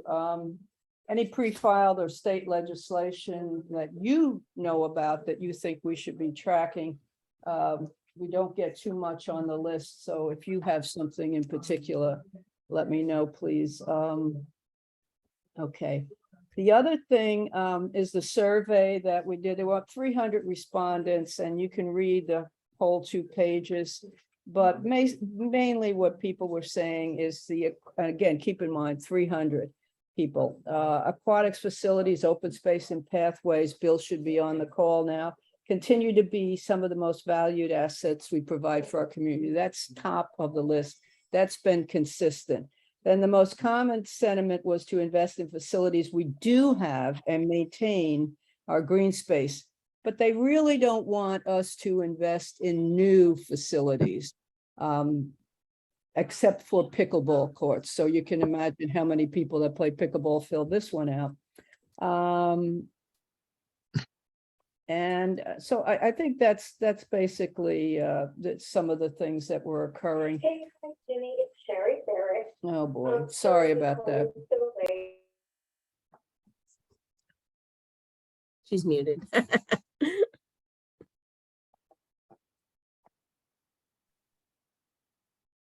Should we do the Jeopardy song? No, let's go on and she can come back. Is she talking to her caller, or does she think she's talking to us? I'm not No, sure. she's talking to her caller.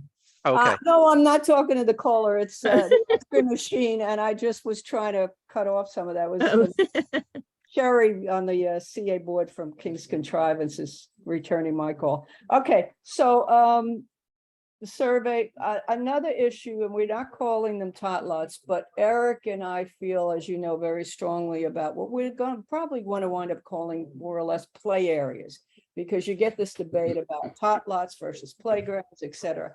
But it's basically use of open space for a specific purpose. And we are pushing the CEO to have time on the agenda for discussing this. We're looking at December 8th. The board operations committee will be meeting in November and plan the December, January, and February agendas, and we'll be pushing to get this on. And some of the things we're thinking about is Dennis presents what he already did, his study on what he calls tot lots, but as I say, that can be expanded. But what I'd also have asked the CEO is I'd really like her staff to be looking at other areas where perhaps they're a little more innovative, creative, use of natural resources instead of all, these, what are they called, marascal, stuff like that. So are there other places that maybe are more advanced and have more creative ideas? So we want that presented as well. And this is what we'll be fighting for, I should say. The other thing that Eric and I both feel strongly about, and we're not sure how to handle this at this point, is we want to hear from residents that either really have good ideas about what type of equipment you should be using in the play areas, but also other residents that have kids that are getting bored with what's there. So we really want to try and achieve that, get that started in December, because I am sick and tired of rascals, rascals, rascals. So unless some of you love rascals, I guess, but other than that, every time a playground is renovated, you're gonna see a rascal. So I just don't find that acceptable.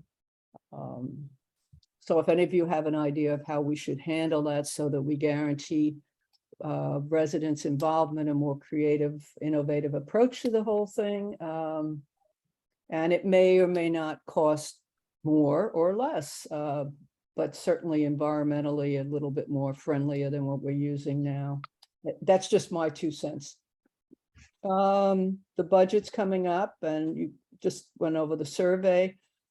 Basically, the staff is looking at the budget as no change. And they just say, this is what they're hearing from people, that she just wants the same thing that we're doing. I asked that, you know, they must have some ideas of what perhaps in their professional opinion would be changes that would make sense considering the competition that we're having all over. Even the senior centers that they're building, the county's building, have gyms. So let's be realistic about competition. And do they have anything that's saying how we should change, et cetera?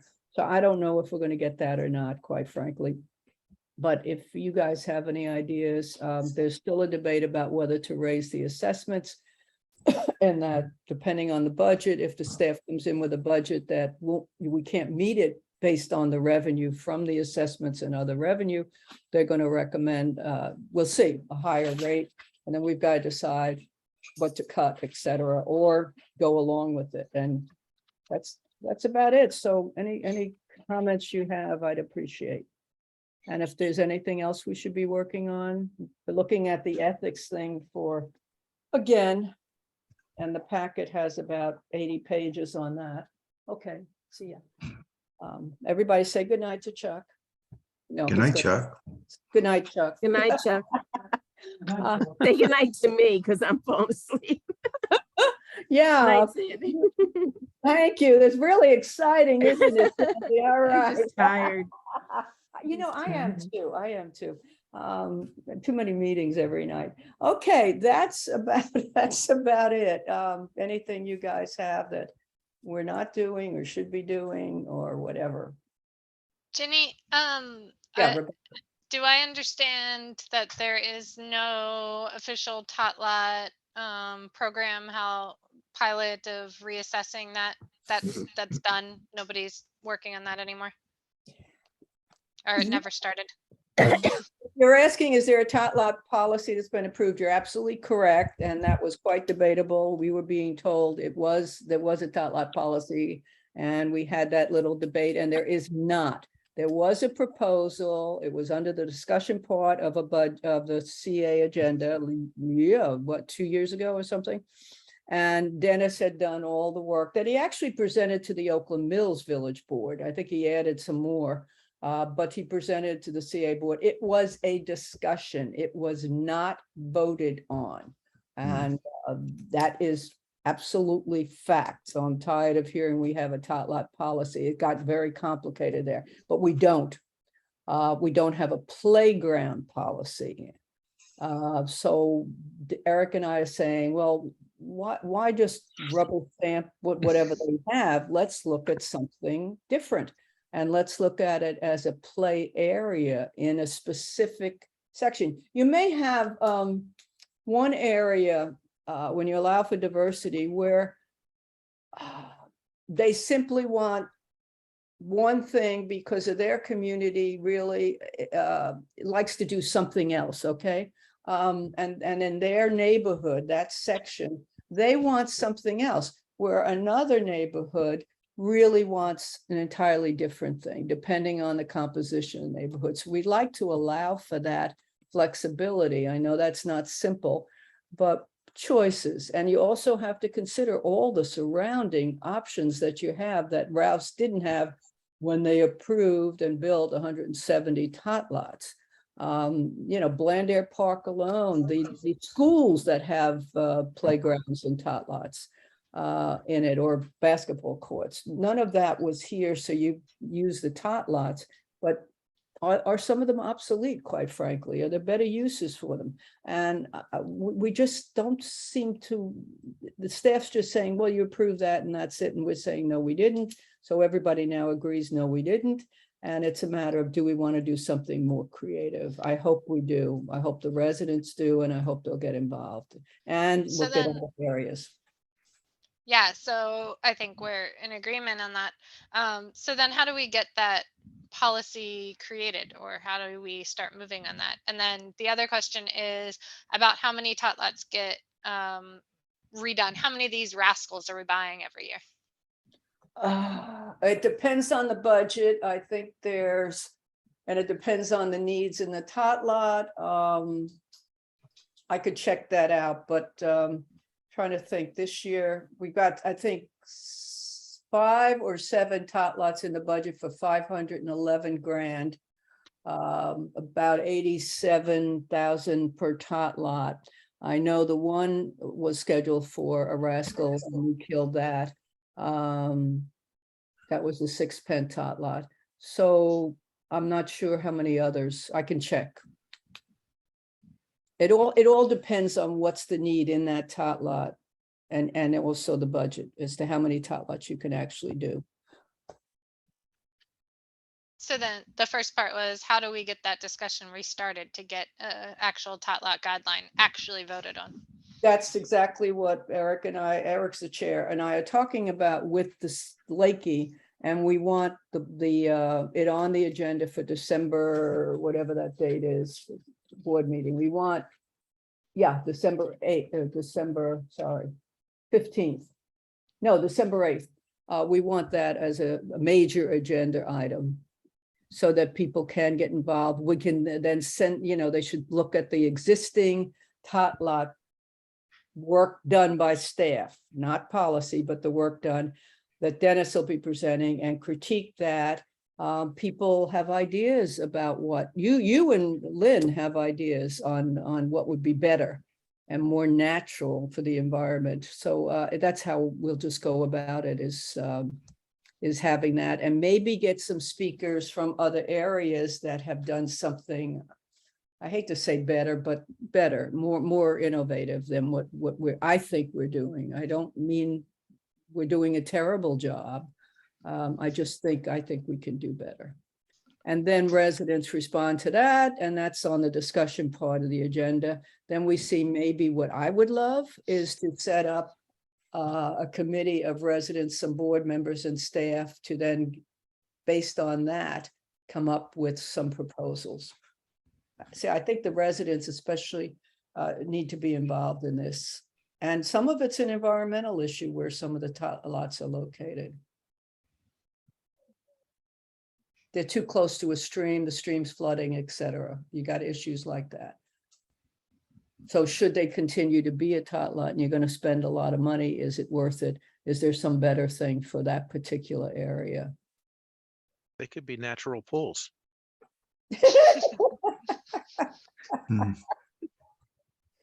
Okay, you maintain them, all right?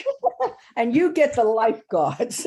I'm thinking outside the box here, Ginny. Yeah, you're underwater, right? Oh, okay, good comment.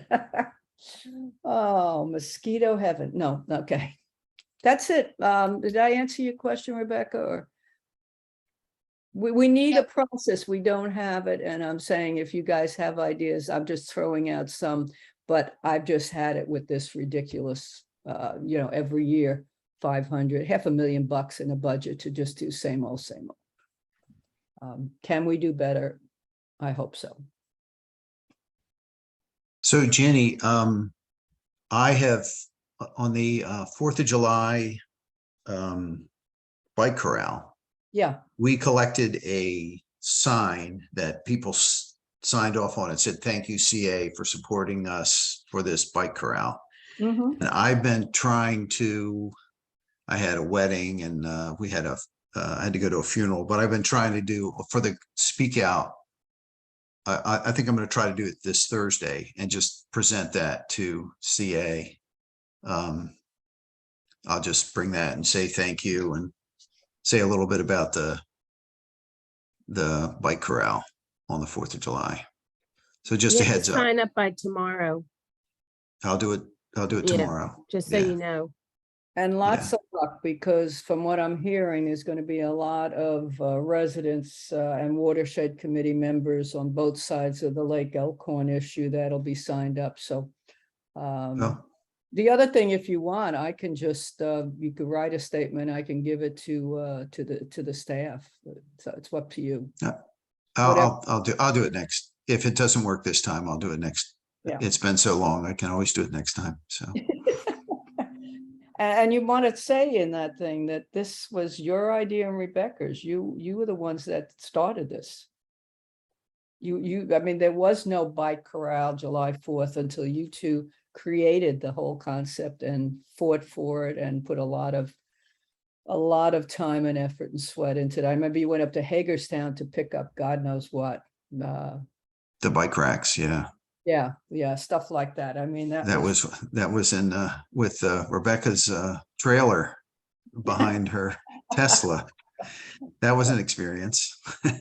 Oh, okay. What I'm saying is you guys really, really deserve a lot of credit. So, Well, thank you. yeah. So if you're on there, I'm going to say something like that. Okay. Sure. Okay. We'll see if I can get through. Okay. See if that works. All right. By the way, we are allowing people to come in person now too. So you could just come down there and sign up too, but We'll see. okay.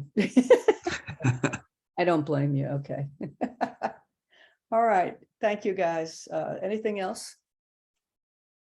So I'm hoping Rebecca and Lynn will at least get a little involved in this and maybe get other people, but whatever. Okay, thank you. And Bill, right? Bill's involved. in Bill, it. yeah, I'm sorry. He Yeah. was. Yeah, because when you talk about open space, it's, as I said, if you allow for diversity, it's that you don't want rubber stamped, everything's going to be the same. If you really want to say there may be a group of people that don't want that, they want something else, little soccer thing where they can kick balls around or something.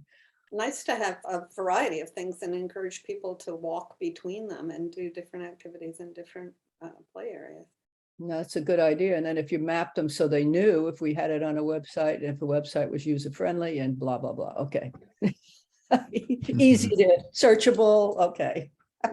We're working on that too. Okay. Thank you, guys. All right. Thank you, Ginny. Sandy, on to you.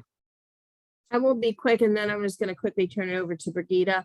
The festival, our big event, thank Brigida, because not only did she plan a festival, but then she replanned a festival the day before because of the rain. So luckily it wasn't our first rodeo, but it was a wonderful day. And she put, so much work into that, along with being our facility coordinator. But it was, I just thought it was a great event. And Amy was there the whole day, and Carrie helped, and Jonathan was there, and Warren was there, and Rebecca was outside, and that was wonderful. The yard's alive, and Ginny was there. So for everyone, I probably missed people, but it was really great. So thank you to everyone. Officer Paul was there for most of the day, and then he had to leave, and I sat next to him, and kids, adults loved talking to him, and he brought giveaways that were gone like right away. So he said, oh my God, next year I have to come. But he said, Oakland Mills has the greatest turnout for events. I've gone to other events, and he's a really, really nice guy. So it was nice to get to spend the time with him.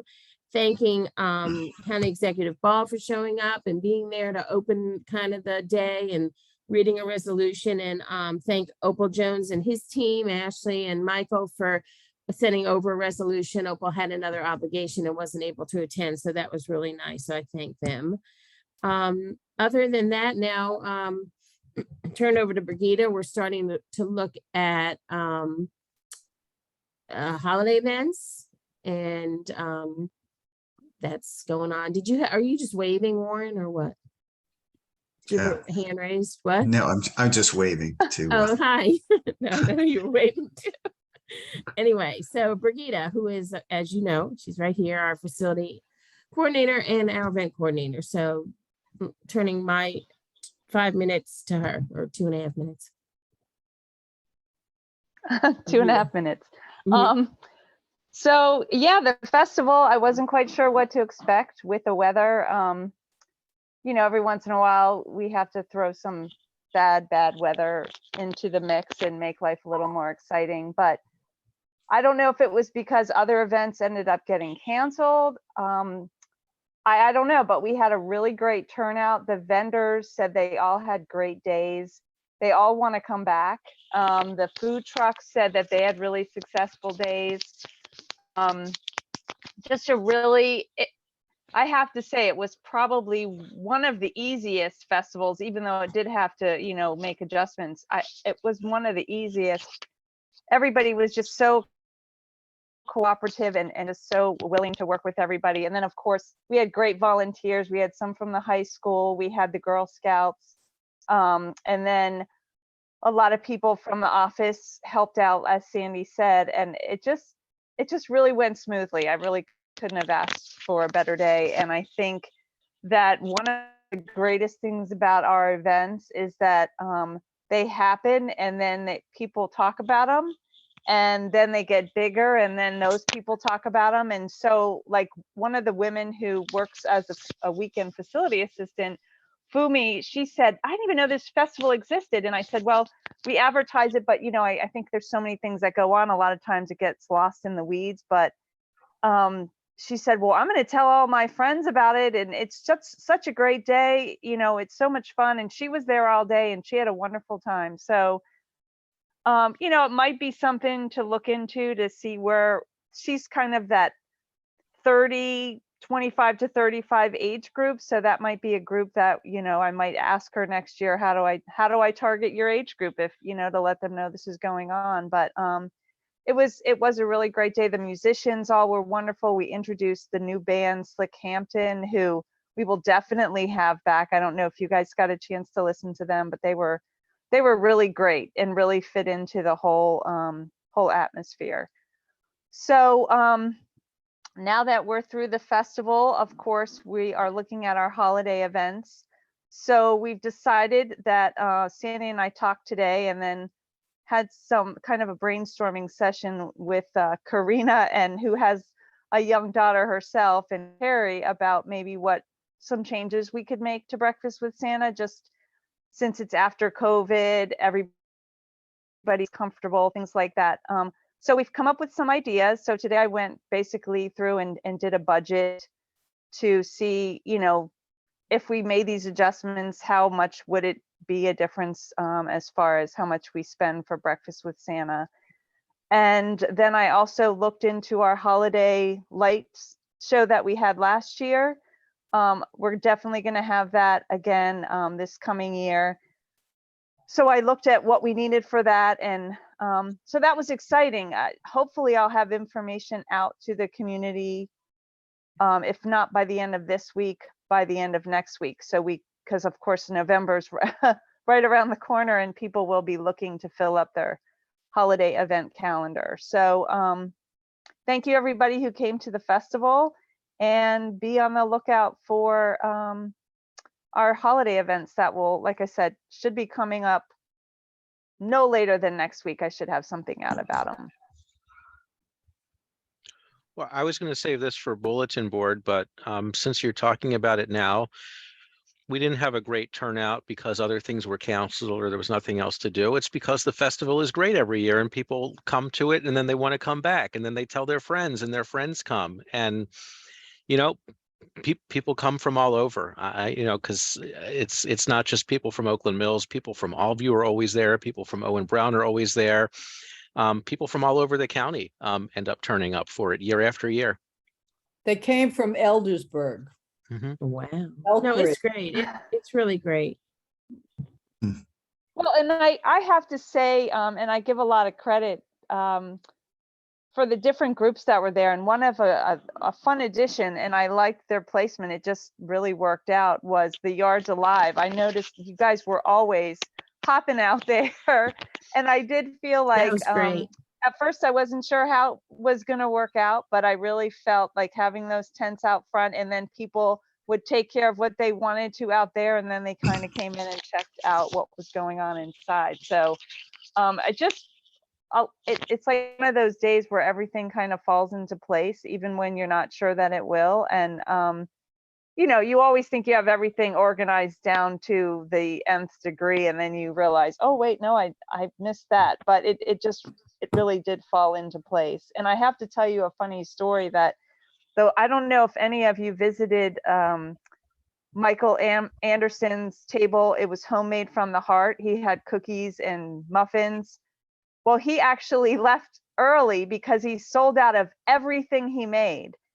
And people were coming by and they were saying, what are you're leaving? He said, I don't have any more things to sell. And they were like, well, I guess that's a good problem. So he was so excited, and he said, please let him know about next year. He said he was in the same room with the Stevens Forest PTA selling hot dogs, and he said they were a great, roommate, and they had great conversations, and it was just a really wonderful experience. So I just thought that was pretty funny that he sold out of every single, and he had like those big Rubbermaid totes full of baked goods. So people must have liked what he was selling. So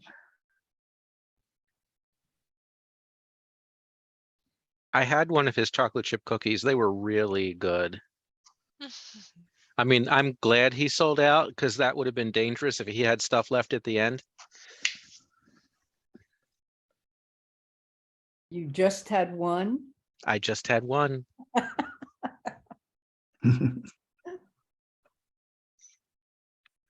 Sandy, are you talking to us? I don't know. I'm thanking Brigitte. Now, my husband was out of town and he's walking in the door, so I kept muting because I know the dog's going to be excited. So I'm going to mute again. All right. Anything else from the village manager or events? I'm going to take that as a no and move on. All right, we're on to the committee reports. Lynn, do we have any more architecture to discuss tonight? No, I think we had enough of architecture this evening. All right, sounds good. I think we also had enough of education this evening. That leaves Warren, public space. Public space. I just have one thing, and this is for you, Rebecca, as well as me. Chris Etoff wanted to know about the suggested crosswalks on Thunder Hill Road that that has sort of fallen through the cracks. So we should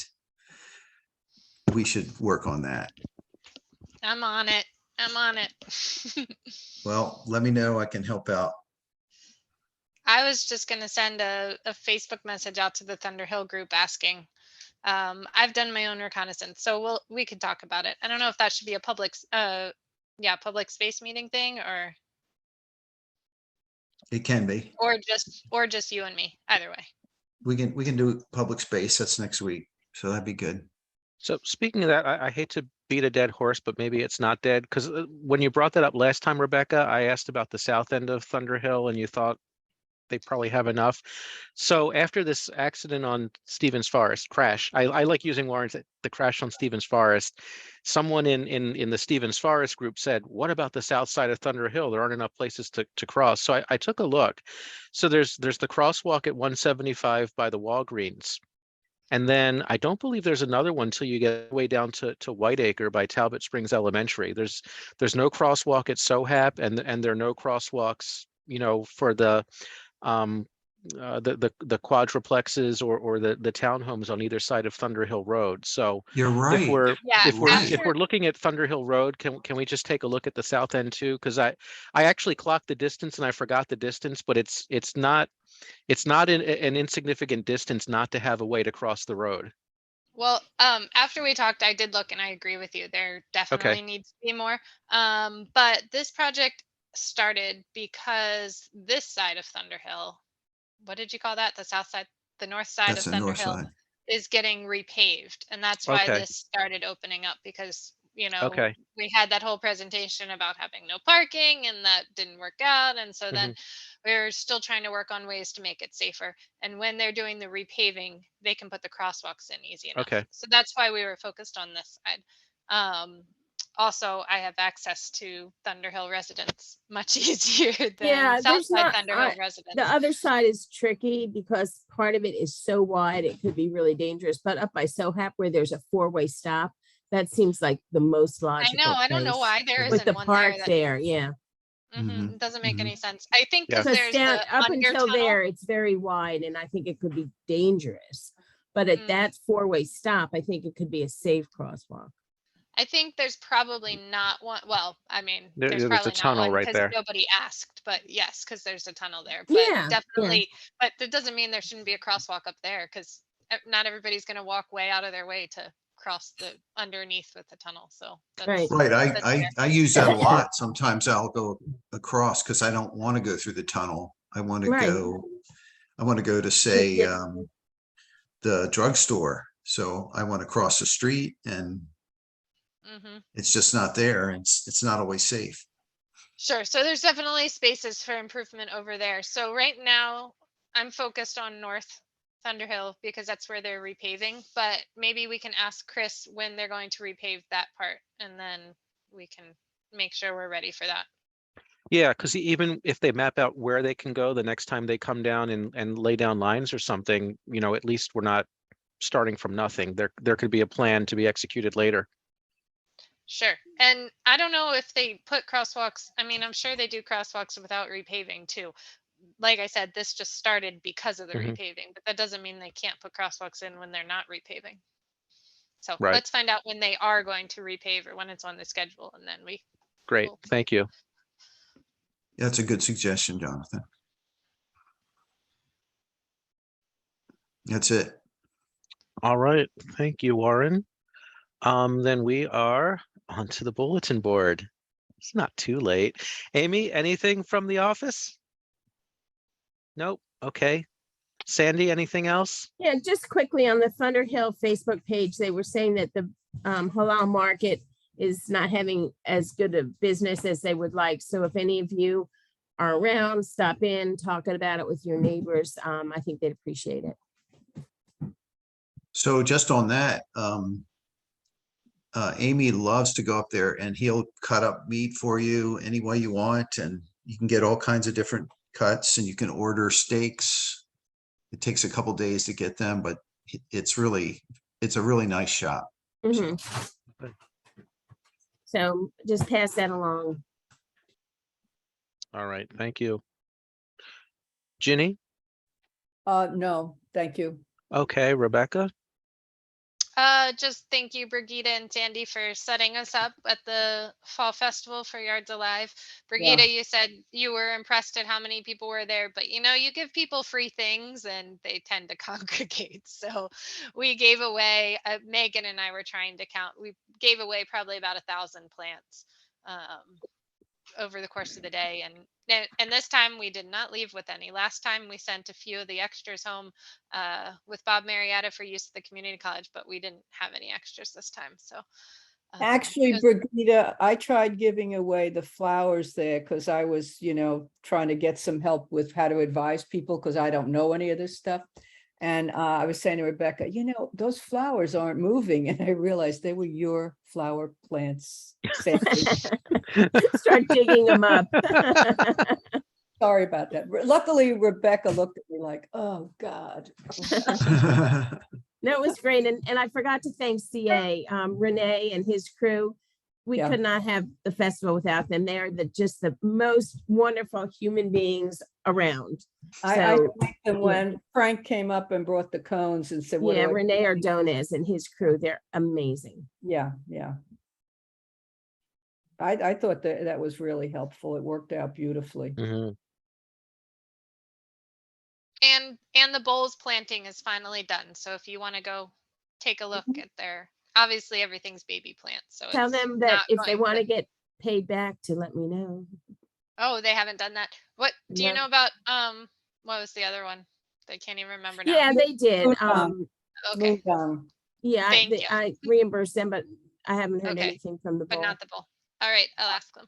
Well, they are interested in applying, I was down there Sunday, they are interested in applying for the next round because they really want to keep this up, next year.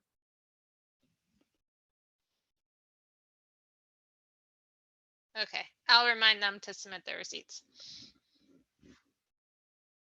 All right, thanks, Rebecca. Warren? Okay.